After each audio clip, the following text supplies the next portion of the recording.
और ये बनाया किसने है? मजे की बात है, इंडिया रेलवेज और आईआईटी मद्रास ने बनाया है। ठीक है, उनके स्टूडेंट्स ने बनाया। और जब वहाँ पे आईआईटी बन रही थी तब हम यहाँ पे बैठ के तालिबान को ट्रेन कर रहे थे अमेरिकन डॉलर्स के लिए और जाके उनको जहाज के ऊपर भेज रहे थे। मैंने भी आज ये खबर पढ़ी है, उधर आईआईटी मद्रास है और इधर आईआईटी मदरसा, जो हम इतने सालों से सुनते आ रहे हैं। जितने भी मुस्लिम कंट्रीज हैं, आप लीबिया उठा लें, लेबनान उठा लें, आप इराक उठा लें, आप शाम उठा लें, आप फलस्तीन उठा लें, ये हमारे यहाँ क्यों मसला पाया जाता है? यूरोप के अंदर आप देख लें, इटालियन एक बिल्कुल अलग रेस है, फ्रेंच एक बिल्कुल अलग रेस है, जर्मन एक बिल्कुल अलग रेस है, लेकिन वो लोग क्यों इकट्ठे रह रहे हैं? 32 मुल्क है, शेंजन कंट्रीज है, एक ट्रेन पे बैठ के आप 27 मुल्कों का सफर कर सकते हैं। और हमारे यहाँ एशिया के लोग हैं, हमारी तो रेस भी सेम है, हमारे बावजूद सेम है, पीछे से हमारा कल्चर एक है, सिर्फ मजहब की बुनियाद पे थोड़े बहुत मसाइल है, लेकिन हम 1000 साल से इकट्ठे रह रहे हैं। ठीक है, हम क्यों नहीं एक दूसरे के करीब हो पा रहे? हमारी आपस में बनती नहीं है, जितने भी इस्लामी ममालिक हैं। ठीक है, एक्सट्रीमिज्म को प्रमोट करते हैं, एक दूसरे के साथ खड़े नहीं होते। फिर जब कोई मसला हो जाता है हम कहते हैं जुल्म हो गया, जुल्म हो गया।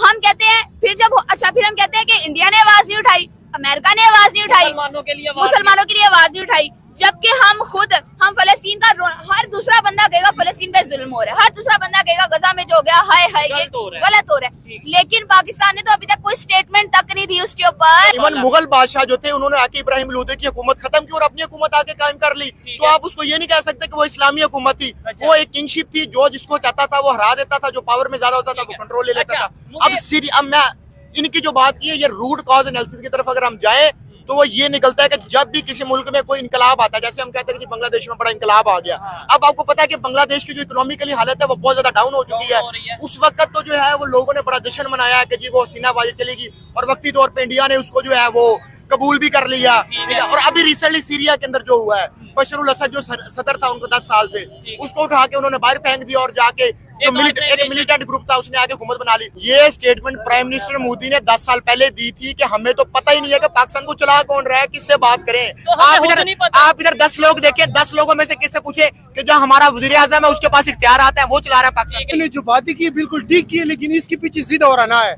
जब तक ये जिद और आना खत्म नहीं होगा तब हमारा मुल्क ऐसी की ऐसी रहेगा। ना समझोगे तो मिट जाओगे ए मुसलमानों। अच्छा। उन्होंने कहा था कि हिंदुस्तान वालों। अच्छा। ना समझोगे तो मिट जाओगे ए मुसलमानों। हाँ। तुम्हारी दास्तान तक भी। इंडिया का रेलवे सिस्टम आज कहाँ पे जा पहुँचा है, पाकिस्तान का रेलवे सिस्टम कहाँ पे, और ओवरऑल थोड़ी बहुत इसके ऊपर चीजें डिस्कस करेंगे। अस्सलाम वालेकुम अंबर जी, कैसी हैं आप? वालेकुम अस्सलाम, मैं बिल्कुल ठीक, आप कैसे हैं? मैं भी फिट फाट। जी दिलशाद भाई आप कैसे हैं? मैं बिल्कुल ठीक ठाक। ठीक है, आज की वीडियो में बड़ा मजा आने वाला है। आप बड़े गुस्से वाले हैं और ये भी यकीन माने बड़ी गुस्से वाली हैं, ओपनली बात करते हैं दोनों। सबसे पहले आपसे स्टार्ट करता हूँ, वैसे तो लेडीज फर्स्ट होता है, लेकिन आपसे इसलिए स्टार्ट करते हैं कि भाई टॉपिक के ऊपर डिस्कशन करने के लिए क्या कहना चाहेंगे कि वहाँ पे हाइपरलूप ट्रैक जो है वो कामयाबी से टेस्ट किया गया है, और इसके ऊपर आपकी क्या ओपिनियन है? सबसे पहले तो मैं आपको बताऊं कि जो हाइपरलूप ट्रैक होता है, इसमें जो ट्रेन की स्पीड होती है वो जहाज से भी ज्यादा होती है, और ये यूरोप के अंदर और वेस्ट के अंदर ये कल्चर चल रहा है। एशिया के अंदर इंट्रोड्यूस करवाने वाला ये कल्चर पहला मुल्क इंडिया है। ठीक है, और उसके साथ इन्होंने 7 कॉरिडोर्स भी बना लिए हैं इसी ट्रेन के, जो कि इंडिया के बहुत बड़ी सिटीज को आपस में कनेक्ट करेंगे। आई थिंक ये ट्रैक जापान में भी है, जापान के अंदर भी ये ट्रैक है। और इस तरह के और ये बनाया किसने है? मजे की बात है, इंडिया रेलवेज और आईआईटी मद्रास ने बनाया है। ठीक है, उनके स्टूडेंट्स ने बनाया। और जब वहाँ पे आईआईटी बन रही थी तब हम यहाँ पे बैठ के तालिबान को ट्रेन कर रहे थे अमेरिकन डॉलर्स के लिए, और जाके उनको जहाज के ऊपर भेज रहे थे दूसरे मुल्कों के अंदर।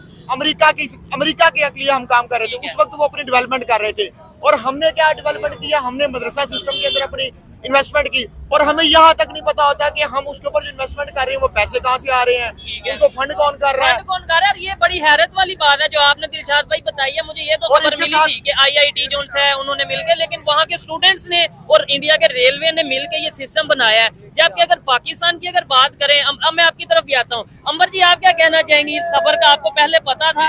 हाँ जी, मैंने भी आज ये खबर पढ़ी है, उधर आईआईटी मद्रास है और इधर आईआईटी मदरसा, जो हम इतने सालों से सुनते आ रहे हैं, और यहाँ पे चल रहा है। यहाँ पे पता है हमने क्या उनको कम्पीट करना है। आप अक्सर मुझसे जो भी वीडियो बनती है आप कंपैरिजन की बात करते हैं। भाई आप बताएं, अब मुझे बताएं, जहाँ इस टाइम इंडिया खड़ा है बनता है कंपैरिजन हमारा? नहीं तो दिलशाद भाई मैं कंपैरिजन की बात नहीं अंबर जी मैं करता, मैं बात करता हूँ सीखने की। मुझे खुद इस बात में बड़ी हैरानगी होती थी। शुएब भाई रोज माइक उठा के मेरे पास आ जाते हैं, आप जी कंपेयर करना शुरू कर दें। भाई किस तरह कंपेयर करें? वो जो है डेवलपमेंट में आगे जाते जा रहे हैं, ट्रेन बना रहे हैं, 4th लार्जेस्ट इकोनॉमी बन रहे हैं, फॉरेन पॉलिसी उनकी तगड़ी है, वहाँ पे पूरा उन्होंने वर्ल्ड कप होस्ट किया, बड़े अच्छे तरीके से ऑर्गेनाइज किया। हमारे यहाँ पे एक दफा ये डी चौक वाला मामला हो गया, उसमें हम फंस गए। ऊपर से कॉरिडोर चैंपियन ट्रॉफीज हमारे यहाँ कैंसिल होने के ऊपर। अब ये देखिए जो कॉरिडोर की बात करें, हमने भी तो कॉरिडोर शुरू किया था ना, चाइना पाकिस्तान इकोनॉमिक कॉरिडोर, और उसमें तो हमें इतना अच्छा मौका दिया जाता है, सारी इन्वेस्टमेंट चाइना ने करनी थी, क्योंकि हम पीछे रह गए। अब आपको पता है कितने अरसे से वहाँ पे काम बंद पड़ा हुआ है। आज आके हमारे पास उम्मीद भी यही थी कि सी पैक चलेगा तो हम जो है वो आगे निकल जाएंगे। अच्छा, नहीं, इसका मतलब है आज आप दोनों प्लान करके, वैसे तो आज आप पहली दफा आपस में मिले हैं, लेकिन ये प्लान करके यार मेरे ऊपर ही आप बात करी जा रहे हैं जी मैं कंपैरिजन करता हूँ। आपको नहीं पता मैं कंपैरिजन क्यों करता हूँ? मैं तो सीखने की बात करता हूँ, हमें सीखना चाहिए। देखिए सुहेब, बात ये आपकी नहीं है, मैंने क्वेश्चन किया है, मैंने यहाँ पे तंज हर उस शख्स पे किया है जो सबको पता है। अब देख लें किसने टेस्ट वो करवाया, उसके अंदर इन्वॉल्वमेंट इनके मुताबिक स्टूडेंट्स ने करवाया, और हमारे पास यहाँ पर स्टूडेंट्स को एजुकेशन की फैसिलिटीज ही नहीं उनको प्रोवाइड की जाती, ठीक है। और जो एजुकेशन है, जो एजुकेशन है वो स्किल बेस्ड एजुकेशन है ही नहीं। अपनी अपनी फील्ड में उनको जॉब्स नहीं मिलती, और मुल्क की डेवलपमेंट में उन्हें क्या कंट्रीब्यूशन करना है। मैं आपको बताता हूँ हमारे इंस्टीट्यूशन से कौन से ऐसे लोग पढ़ के गए हैं जो कि बाहर किसी इंटरनेशनल स्टैंडर्ड्स के ऊपर काम कर रहे हैं। अब ये जो IIT गालबन सुंदर पिचाई जो गूगल का CEO है, वो भी IIT से पढ़ के गया। हमारा कोई ऐसा इंस्टीट्यूट दिखाएं जहाँ पे उन लोगों ने लेजेंड्स प्रोड्यूस किए हो, जिन्होंने जाके इंटरनेशनल सतह के ऊपर काम किया हो। हमारे यहाँ तो स्टूडेंट्स 18 से 20 लाख स्टूडेंट्स जो है वो वैसे पाकिस्तान छोड़ के बाहर जा चुके हैं अपनी एजुकेशन कंप्लीट करने के बाद, क्योंकि यहाँ पे तो फैसिलिटीज ही नहीं है एजुकेशन की। इवन हमारा जो रेलवे, मैं जिस इलाके से बिलोंग करता हूँ वहाँ पे रेलवे लाइन जो ट्रैक्स है वो भी उखाड़ के ले गए हैं। वहाँ पे रेलवे का कोई निजाम ही मौजूद नहीं है। हालांकि रेलवे जो है वो फैसिलिटेट करती है आवाम को ताकि वो जल्दी और अच्छा सफर कर सके, और करेंगे तो लोग आगे एजुकेशन तक पहुंचेंगे, आगे हॉस्पिटल तक पहुंचेंगे और अपनी तरक्की में किरदार अदा करेंगे। और इसके साथ अभी मेरी तरफ ही रहे, अभी इसी तरफ से मैं आपको आगे लेके जितने भी मुस्लिम कंट्रीज हैं, आप लीबिया उठा लें, लबनान उठा लें, आप इराक उठा लें, आप शाम उठा लें, आप फलस्तीन उठा लें, ये हमारे यहाँ क्यों मसला पाया जाता है। यूरोप के अंदर आप देख लें, इटालियन एक बिल्कुल अलग रेस है, फ्रेंच एक बिल्कुल अलग रेस है, जर्मन एक बिल्कुल अलग रेस है, लेकिन वो लोग क्यों इकट्ठे रह रहे हैं। 32 मुल्क का शेंजन कंट्रीज है, एक ट्रेन पे बैठ के आप 27 मुल्कों का सफर कर सकते हैं। और हमारे यहाँ एशिया के लोग हैं, हमारी तो रेस भी सेम है, हमारे अबाउजात सेम है, पीछे से हमारा कल्चर एक है, सिर्फ मजहब की बुनियाद पे थोड़े बहुत मसाइल है, लेकिन हम 1000 साल से इकट्ठे रह रहे हैं। ठीक है, हम क्यों नहीं एक दूसरे के करीब हो पा रहे। आप देखें रिसेंटली मार्शल लॉ लगा है नॉर्थ कोरिया के अंदर, और अवाम सड़कों के ऊपर निकल आई। साउथ कोरिया के अंदर अवाम सड़कों में निकल आई। हम क्यों नहीं निकलते अपने हक के लिए? जब भी हम निकलने की कोशिश करते हैं हमें सीधी गोलियां मारी जाती हैं, और इसी वजह से आज हम इस जगह पे पहुंच चुके हुए हैं। अब आप आगे आए, उसके बाद हमारा तरक्की का, अब हमारा देखें, इसमें हमसे सबसे ज्यादा जो जहाद का कॉन्सेप्ट है ना, उसको जो है वो मिसअंडरस्टैंड किया जाता है, उसको मिसयूज किया जाता है। हालांकि कहीं भी नहीं लिखा हुआ आप किसी को उठा के जाके कत्ल कर दो या किसी को मार दो, और इसी एक्सट्रीमिस्ट की वजह से हम ग्रे लिस्ट में चले जाते हैं, कभी ब्लैक लिस्ट में चले जाते हैं, और उसके बाद हमारे यहाँ क्रिकेट कितनी डिस्टर्ब हो रही है। आपने 1 मिनट क्रिकेट की तरफ बात में आएंगे, आपने जो ये एक्सट्रीमिज्म की और जितने भी कंट्रीज इस्लामिक कंट्रीज की बात की है, इसके ऊपर बात करेंगे। क्या कहना चाहेंगे अंबर जी? इन्होंने बोला कि बहुत से इस्लामिक, मतलब ज्यादातर इस्लामिक कंट्रीज हैं, सीरिया, फलस्तीन, अफगानिस्तान, पाकिस्तान, बांग्लादेश, इन्हीं में ये सारी चीजें क्यों देखने को मिलती हैं? ऐसी क्या वजह है? हमारे इसकी वजह ये है कि देखिए हमारे पास जो मदरसा सिस्टम है, मैं इसके खिलाफ नहीं हूँ। अच्छा, प्रॉब्लम ये है कि जितने भी मदरसा है, जिसका दिल करता है, जब दिल करता है वो उठ के मदरसा बना देता है। आपको नहीं पता उन मदरसों में क्या कोर्स पढ़ाया जा रहा है, और डोनेशन वहाँ पे कहाँ से आ रहा है, कौन सी तंजीम, कौन सी तहरीक जो है वो उसको पीछे से फंड कर रही है, और कौन सा मकसद है। ठीक है, अब यहाँ पे वो लोग जो दूसरी तालीम अफोर्ड नहीं कर सकते, दुनियावी तालीम, वो कहते हैं कि चलो ठीक है, वो नहीं जो हमें मौजूद है। अब उनको इतना नॉलेज ही नहीं है, उनके पास इतनी परख ही नहीं है कि वो चूज कर सके ये सही है या गलत है, ये हो क्या रहा है। उनको खुद नहीं पता कि उनके बच्चे जो हैं वो दीन के इल्म के नाम पे जा रहे हैं, मजहब के इल्म के नाम पे वो जा रहे हैं, और वहाँ पे जाके वो दहशतगर्द बन रहे हैं। सबसे पहली बात, इसमें गवर्नमेंट हमारा जो सेक्टर है उसको चाहिए कि वो मदरसे इसको रजिस्टर करे, अपने अंडर ले। जो कोर्स है वो हुकूमत की निगरानी के अंडर होना चाहिए। हुकूमत को पता होना चाहिए कि क्या हम पढ़ा रहे हैं। जिस तरह हमारा पंजाब टेक्स्ट बुक का हर सूबे का अपना एक कोर्स है, इसी तरह से मदरसों का कोर्स जो है हुकूमत के अंदर उलमा की टीम भी तो शामिल है ना।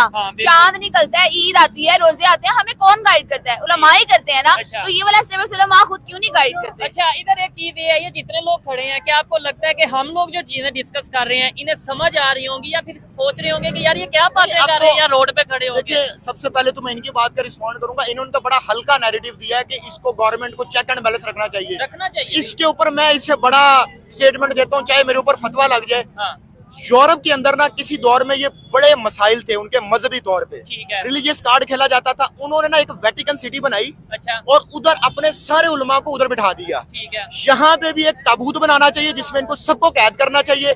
इनका कोई काम नहीं है कि ये गवर्नमेंट के मामलात के अंदर इंटरफेरेंस करे सब या उलमा एक, को। या एक जत्था बनाए और जत्था। ठीक है। दिलशाद भाई इंटरफेयर वो तब करें, गवर्नमेंट ने खुद उनको स्टेज दिया हुआ है। मतलब ऐसे ऐसे आप- जत्थे बने हैं, आप- ऐसे ऐसे ग्रुप बने हैं। मोहताज है, मेरी बात सुने, हम मोहताज हैं। हम अब मैं नाम नहीं लूंगी यहाँ पे, ठीक है। हम इदारों के भी मोहताज हैं, हम मुल्ला हजरात की भी मोहताज हैं। जहाँ हमने कार्ड खेलना हो, क्या कहते हैं, सिंपैथी का, कहीं पे हम, हाँ, कहीं पे हम मजहब का कार्ड खेल रहे हैं, कहीं पे हम गुर्बत, मतलब जो कार्ड हमने खेलना हो हम खेलते हैं। ठीक हो गया। इल्तिजाज भाई इस बात से मैं एग्री करता हूँ। आप कह रहे हैं ना कि मुल्ला हजरात, आपको पता होना चाहिए कि बड़े बड़े एहतजाज, इनको एक स्पेशल बाउंड्री देनी चाहिए जिसके अंदर बैठ के ये काम करे। इनका हुकूमत के साथ कोई ताल्लुक नहीं होना चाहिए। ठीक है। मैं कई ऐसे लीडर्स को जानता हूँ जिन्होंने अपने जत्थे तैयार करके रखे हैं, जो कि कभी भी इस्लामाबाद के ऊपर चढ़ाई कर देते हैं और उसके ऊपर अपने मुतालबात बनवाते हैं, गवर्नमेंट की रिट को चैलेंज करते हैं। ये कौन सी जमहूरियत है? अभी मैं आपको यही कह रहा था कि दुनिया जो है वो जमहूरियत की तरफ चली गई और हम जो है वो किंगशिप की तरफ चले गए।